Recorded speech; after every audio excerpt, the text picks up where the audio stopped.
उत्तराखंड में कांवड़ यात्रा 2022 मंगलवार को सकुशल संपन्न हो गई है। हरिद्वार से 3.5 करोड़ से ज्यादा कांवड़ियों ने गंगा जल उठाया। यात्रा के अंतिम दिन जिला अधिकारी विनय शंकर पांडे और एसएसपी डॉक्टर योगेंद्र सिंह रावत ने कांवड़ यात्रा सकुशल संपन्न होने पर ड्यूटी करने वाले अधिकारियों और कर्मचारियों गुरु पूर्णिमा के एक दिन बाद शुरू हुई श्रावण मास की कांवड़ यात्रा हो गई। मंगलवार को भी 30 गंगा जल उठाया और अपने रवाना हुए। 16 दिनों तक चले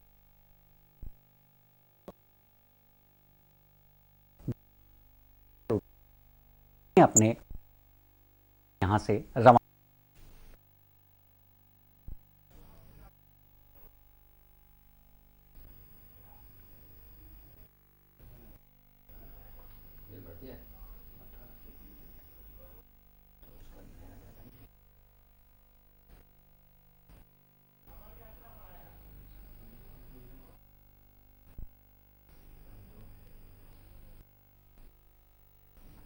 तो निश्चित तौर पर प्रशासन की यह बड़ी कामयाबी है कि 70 लाख के आसपास यहां पर श्रद्धालु, ये कांवड़ यात्री यहां पहुंचते हैं। बावजूद उसके सकुशल इस कांवड़ यात्रा को संपन्न करा लिया गया है। ताजा अपडेट के लिए देने के लिए कुंभ नगरी हरिद्वार से हमारे साथ जुड़े हुए हैं हमारे संवाददाता स्वरूप। इतनी बड़ी संख्या में 3 करोड़ से ज्यादा, 3.5 करोड़ कांवड़ियों से ज्यादा संख्या में कांवड़िए यहां पहुंचे। और जिस वक्त कांवड़ यात्रा शुरू हो रही थी उस वक्त देश में कोरोना का ग्राफ भी बहुत तेजी से बढ़ रहा था। बावजूद उसके पूरे मेले को, पूरी कांवड़ यात्रा को सकुशल संपन्न करा लिया गया है। श्रेय तौर पर स्थानीय प्रशासन को जाता है, सरकारी नीतियों को जाता है कि किसी तरह की कोई अप्रिय घटना देखने को नहीं मिली, इतनी भीड़ होने के बावजूद भी।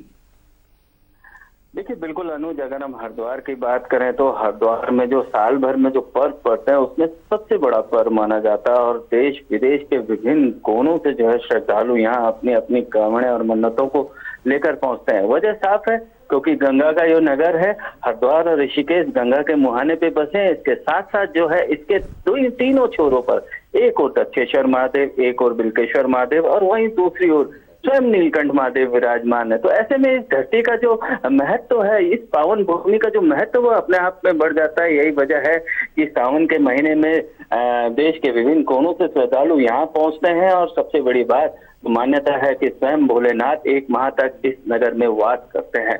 तो भोलेनाथ के दर्शनों के लिए जो भीड़ उमड़ती है उसको टैकल करना भी एक चुनौती होती है। इस बार जिला प्रशासन की जो उम्मीद थी कि 4 करोड़ के आसपास शिव भक्त अपनी कांवड़ लेकर यहाँ पहुंचेंगे, हालांकि उसमें थोड़ी जो ऑफिशियल आंकड़े आए वो 3.5 करोड़ के आए हैं। लेकिन सबसे बड़ी बात है कि 3.5 करोड़ लोगों का एक शहर से होकर गुजर जाना और कोई बड़ी ऐसी घटना का न होना, तो ये मेला प्रशासन की इसे सफलता ही कहा जाएगा। हालांकि कुछ घटनाएं जो है कांवड़ियों के गंगा में बहने की जरूर भी है, लेकिन इतनी ज्यादा भीड़ के बाद इन घटनाओं को नजरअंदाज किया जा सकता है। वहीं अगर व्यवस्थाओं की बात करें तो इसमें जो है सबसे बड़ा हाथ स्थानीय लोगों का भी होता है। हरिद्वार नगर और ऋषिकेश नगर अपने आप में एक बड़े नगर हैं और यहाँ एक बड़ी आबादी निवास करती है, मगर इन 15 दिनों तक जो है वो ये यहाँ के जो स्थानीय लोग हैं वो भी अपने आप को बांध के रखते हैं। उम्मीद होती है कि ये साल भर का एक यही पर्व होता है जब जो है ये शहर में रोजगार की दृष्टि से देखें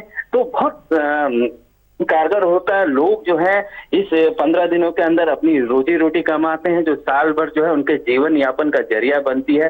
तो लोगों का सहयोग हो या पुलिस प्रशासन का सहयोग हो या स्वयं शिव भक्तों का सहयोग हो, ये अपने आप में जो है एक अनूठा संगम होता है और यही वजह है कि ये मेला जो है सफलतापूर्वक आयोजित हुआ।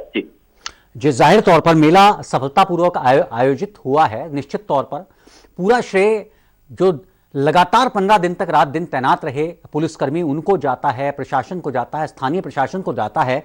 लेकिन अब जो जिम्मेदारी बनती है वो बनती है नगर निगम की। हम भी बचपन से देखते हैं, चाहे वो कुंभ मेला हो या हर साल पड़ने वाला सावन का मेला हो, जब ये मेले खत्म होते हैं तो यहाँ के गली कूचों, जो संकरी गलियां हैं, उसमें गंदगी व्याप्त होती है, बहुत ज्यादा गंदगी होती है। क्योंकि 3.5 करोड़ जब लोग यहाँ पहुंचे हैं तो निश्चित तौर पर प्रसाद की पन्नियां वहां की नालियों में पड़ी रहती हैं, सड़क के किनारे बहुत सारी गंदगी जमा हो जाती है।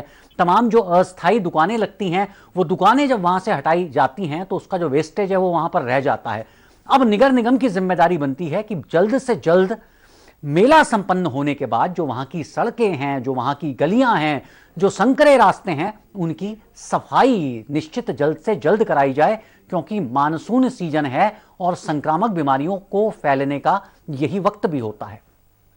बिल्कुल अनुज, आपने बिल्कुल वाजिब सवाल उठाया है कि हर बार जो है मेले के बाद एक गंदगी का अंबार दिखता है, लेकिन इस बार जो है हर बार की तरह इस बार भी जो है एक प्लान पहले से ही तैयार किया गया था कि मेले के दौरान जो है साफ सफाई की व्यवस्थाएं होंगी और उसके बाद जो है किस प्लान पे काम किया जाएगा ताकि शहर को साफ सुथरा रखा जाए। नगर निगम को अहम जिम्मेदारी दी गई है, इसके साथ साथ जिला प्रशासन स्वयं मॉनिटरिंग कर रहा है और कल से ही जो है सफाई अभियान शुरू हो चुका है।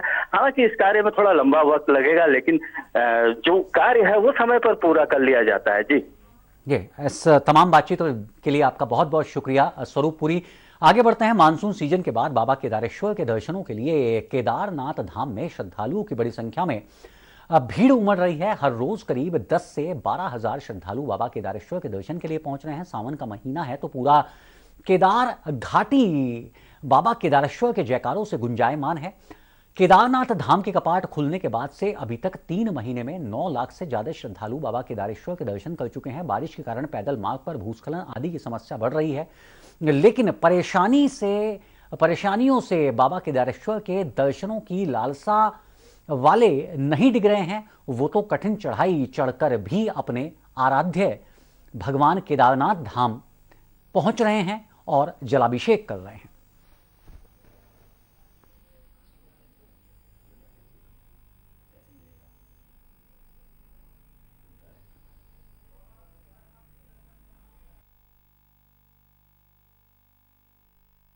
बद्रीनाथ धाम पहुंच रहे तीर्थयात्रियों की संख्या में किसी तरह की कोई कमी नहीं देखी गई है। मई में कपाट खुलने के बाद से अभी तक 10 लाख से ज्यादा श्रद्धालु भगवान बद्री विशाल के दर्शन कर चुके हैं।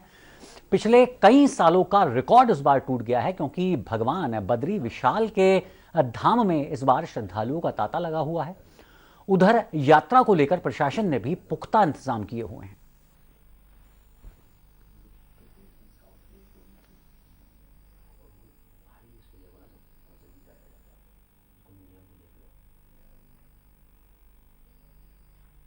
तो फिलहाल इस बुलेटिन में इतना ही। ताजा तरीन वेबसाइट समलाइव.com सहारा।